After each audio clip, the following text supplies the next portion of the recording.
Hey there mga my love, Scorpio! Thank you so much for always staying here with me in this channel. So before we start this reading, reminders muna tayo mga babes na hindi to for everybody. So just take only what resonates here with you guys. Wala tayong gender, babae, lalaki, LGBT, cross-watchers, you're all welcome here.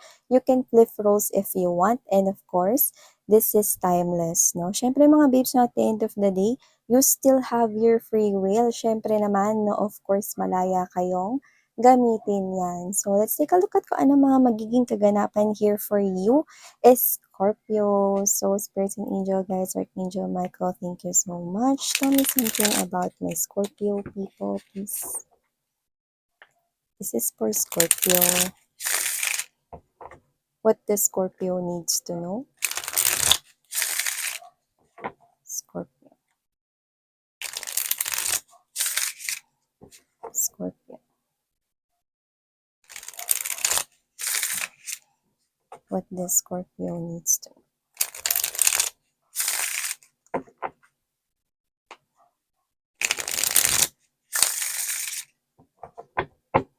Okay, so let's go ahead and check this information here for you guys. The Scorpio. So first energy we've got here for you is this Knight of Swords. I'm seeing that you're determined here to do something, no? At mukhang wala nang makakapigil sa'yo.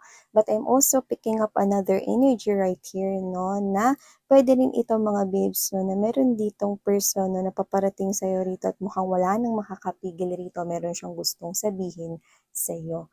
Yan, nailatag naman na natin lahat para makakuha tayo rito ng iba pang informasyon.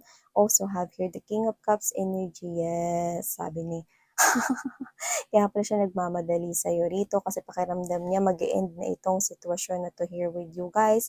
So definitely right here, possible, dalawa lang ang kuha ko rito. If this is your ex, nakikita ko rito, no, na pinipigilan niya rito mga babes, no, na mag-end, no, ang inyong relationship, no, na baka tuluyan mo nang itapon ang iyong feelings, no, at damdamin para sa kanya. Yan, no, with the King of Cups energy in the World card here, I do pick up that this person here is actually trying, no, napigilan na wag matapos or mag-end itong connection ninyo, no? So, maaring meron kayo rito pinagtalunan, di pinagkaintindihan, no?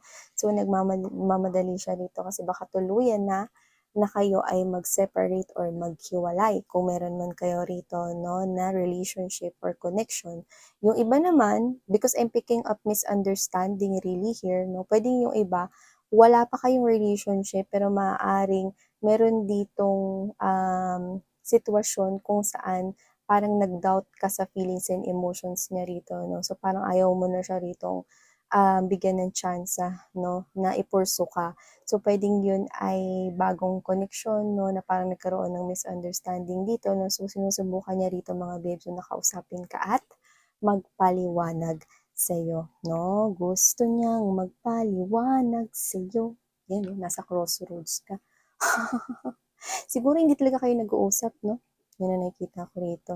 So, gusto niya rito mga babes, no, na magkaroon rito ng malinaw, no, na understanding sa isang sitwasyon. Sa nakikita ko rito, no, gusto nilang magpaliwanag sa'yo. Yan, no, the World card and the Star. Wow, Scorpio. You know what? I'm picking up right here about your new life, no? These two naked images dyan, no? Nakikita ko rito, Scorpio, na meron ditong parang something na bago or may pagbabago rito sa buhay mo, no? That you will feel like na parang na-reborn ka again or nagkaroon rito ng rebirth, no? Parang it's a new you. So, meron ditong pagbabago, no, na hindi pa talaga tuluyan sa ating dinidisclose ni universe, no? Parang ito kasi ay pa-surprise. So, yung nakikita ko rito. Pero new chapter ito, no, na maganda, no, magdadala talaga ng malaking pagbabago sa buhay mo, no? At nakikita ko rito na like a magician's energy, nakikita ko rito, no, na mukhang may kinalaman to sa mga minamanifest mo rito, mga gusto mong mangyari sa yung 3D world or ito, totoong reality natin na to, no? Or gusto mo rito mangyari sa buhay mo. And I'm seeing that the universe will provide you all the tools na kakailanganin mo to make it happen, no? At ang maganda rito, ang lupit ng laki ng star. mas malaki pa sa'yo dito, no? So, ibig sabihin, I do pick up, no, na meron ka rito ma-achieve na talagang malaki sa buhay mo. Yun ang nakikita ko dito right off the bat. We have here the moon. You have here, okay? Three major arcana, sunod-sunod pa yan. So, ibig sabihin, you do not see this coming, no? This will bring a lot of comfort and peace into your life. Maybe, this is a new connection here, no? Pwedeng meron ka rito makakatagpo, no, na taong tutulungan kang magbago yung buhay mo, no? And it might lead to love. Sa iba naman, this could not be love, but this could be a potential partner, no? Partner to grow your finances or to support you, no, sa mga magiging success mo sa life.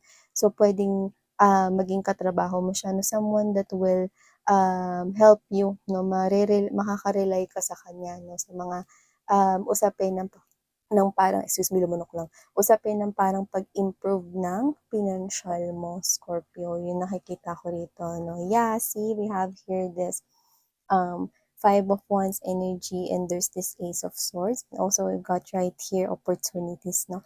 Yes, maraming opportunities na magpapakita sa'yo rito, no. And this person here will help you kung ano dyan, no, yung mai-spot mo na dapat mo talagang i-grab, no.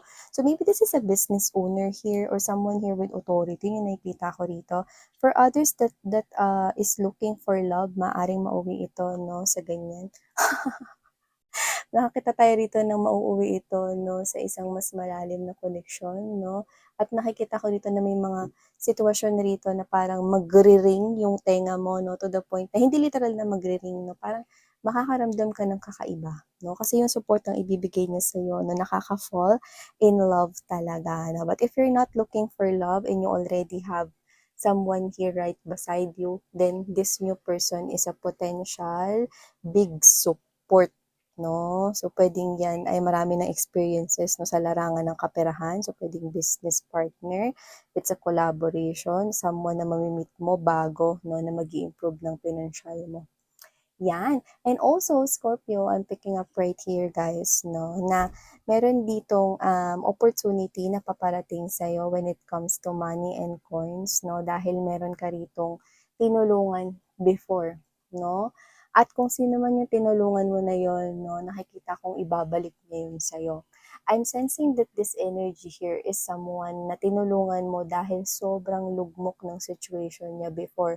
So, regardless kung magkano man yung pinahiram mo, kung pera man yung usapan na yun, or kung magkano man, or kung hindi man magkano, no, pwedeng advice or support ang binigay mo, malaking tulong sa kanya yun. So, maaring hindi mo ito ini-expect na paparating. This person will give it back to you. Talagang kukontakin ka niya, may communication na mangyayari rito, mag-reach out siya sa'yo, makikipagkita ito sa'yo, no? Someone that you help in the past, no? Na parang feeling mo, ang late lang naman ng tulong na nabigay mo sa kanya, or parang hindi mo naman kinukonsider na parang big deal yun, pero sa kanya big deal, kaya ibabalik niya yun sa'yo. Yan, meron siyang ibibigay sa'yo rito na napaka-promising, I'm hearing that. So, maaari kung ano man yung ibibigay niya sa'yo, no? It's something here na magdadala rito ng added luck, L-U-C-K, or swerte sa buhay mo. See, that's the gnome in there, or that dwarf, diba? So, yeah, I'm also picking up right here, mga babes, no, na kung kayo man ay may partner ngayon, may misunderstanding rito nangyayari, so pwede hindi kayo nag-uusap ngayon, no? Kung hindi kayo nag-uusap ngayon ng partner mo, nakikita ko rito na makikipag-communicate siya sa'yo kasi natatakot siyang mag-end tong relationship na to, no? This person here is actually telling me na misunderstanding lang ito, that you do not need to worry about the situation because it's not true. Kaya kung ano man yun, I think this person here, ano man yung mga sasabihin niya sa'yo, it will come from the place of honesty. So, totoo yung mga sasabihin niya sa'yo, yung mga paliwanag na sasabihin niya sa'yo, because this person here is sending me message that he or she loves you and that he or she cannot let you go. See you. Never. Yan, no? This person, no? Ayaw niya mag-never, no? Never, never ka niyang i-let go. Nakikita ko here. And also, if meron kang someone around you na parang recovering, nakikita ko na makaka-recover ito, no? Yung nakikita ko dito, makaka-recover siya from that. So, pwedeng meron ka diyang someone around you, loved ones or friends, no, family members, no, na parang doesn't have to be that they're undergone surgery or what, no. Pero nakikita ko dito na mariregain nila yung kanilang energy, yung kanila ritong health, at nakikita ko rito, no, that with the continuous education and medication and education. Medication mga babes na yan, no. Nakikita ko rito na makakatulong ito, no, para mas mapalakas pa, no, yung kanya ritong body and mind, no. So yung iba doesn't have to be na health issues yun, no. Pwede rin naman na nakaka-recover na yung someone around you na parang dumaan sa mentally or parang emotionally tortured siya, no, dahil sa mga nangyari sa kanya, or baka recently lang parang may nag-end na cycle sa side niya. I'm seeing that person here, no, finally recovering. Yan. And I'm also picking up right here that this is talaga, no, this is what I love talaga. This new world right here, spot on mga babes, no. There is something big na paparating sa buhay mo. This is something that you do not see coming, pero malaking pagbabago to. Okay? Be aware kasi nakikita ko rito na may mga bagay rito na kailangan matanggal sa life mo in order for this to happen. Pero huwag ka mag-alala kasi kung ano man yung mga matatanggal sa buhay mo, hindi mo naman yun kasi kailangan. Okay? Just prepare yourself for this one because it may happen anytime soon. Like, boom. Like you're unprepared. Yun yung nakikita ko here. So Scorpio, these are all the messages we've got right here for you, sweetheart. Thank you so much. Sarang haya, love, and light.